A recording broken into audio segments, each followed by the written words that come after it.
Hello and welcome to C++ Weekly. I'm your host, Jason Turner. I am available for code reviews and on-site training. On this episode, I wanted to start a discussion with you. See how you respond in the comments on the video here. The question is pretty simple. Are code comments a code smell?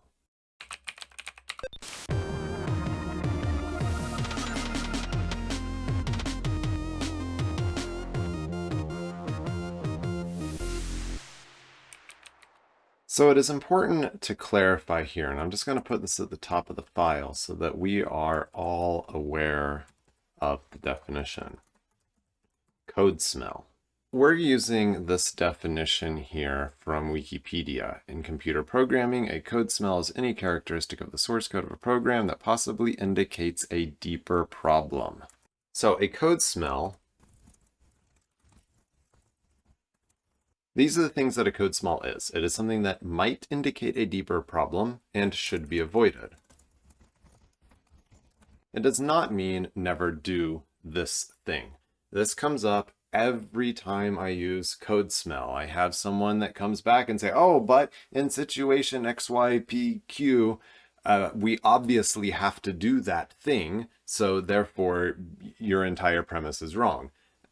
I'm not saying a code smell means it never should happen in your code. I'm following this definition. A code smell might indicate a deeper problem, and it's something that should be avoided. This is something that as you are walking through the code, go, something don't smell right here.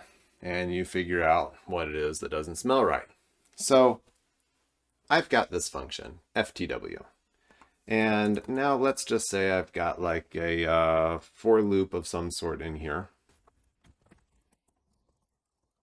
I've got some widget and it contains some thingies. And then I've got a function here that has a for loop, as I was saying.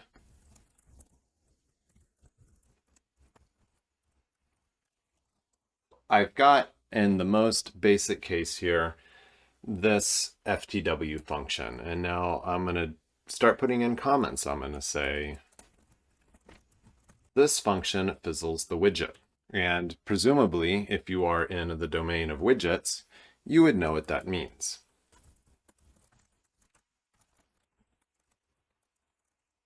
And you've got code that starts to look, I feel like, more realistic than it should. You've got your function header. It says this function fizzles the widget.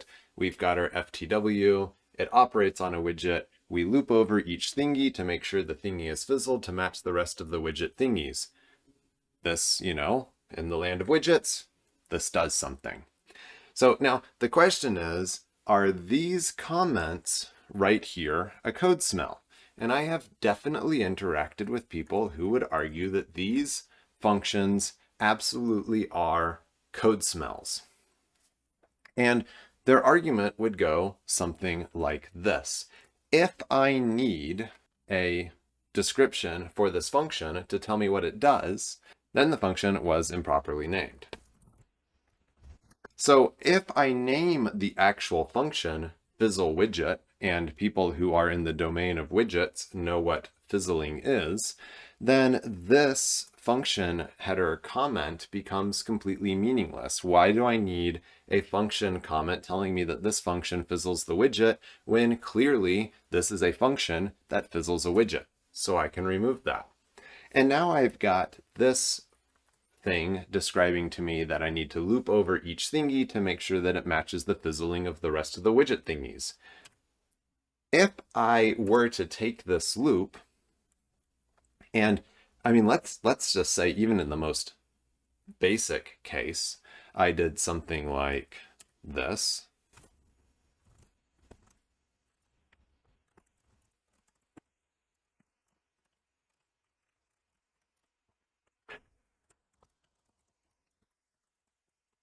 Now I no longer need this comment, or maybe I don't need most of it. Let's go ahead and put it back in place here. Loop over each thingy to make sure the thingy is fizzled to match the rest of the widget thingy. So I've got this update thingy fizzling, and I can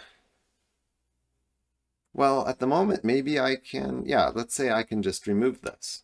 So I can remove this. Now, I don't even need that comment anymore.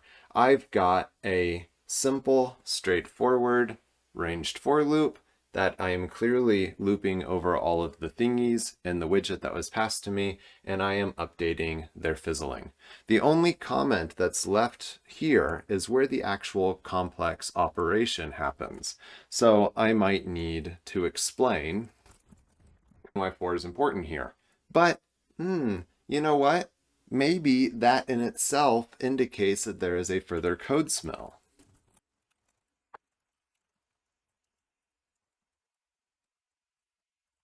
So in a certain world, once we reach a certain point where we have gone through and tried to make our code as descriptive as possible, we start to ask, should we have ever had comments there in the first place? So that just raises the question, is a comment in your code a code smell? Does it indicate that you could have made your code more descriptive and avoided the comment altogether? So discuss this, think about it, talk about it in your teams. Where is the utility in comments in your code? What comments should be removed in favor of better naming? Or is this all just a silly discussion that we're having right now?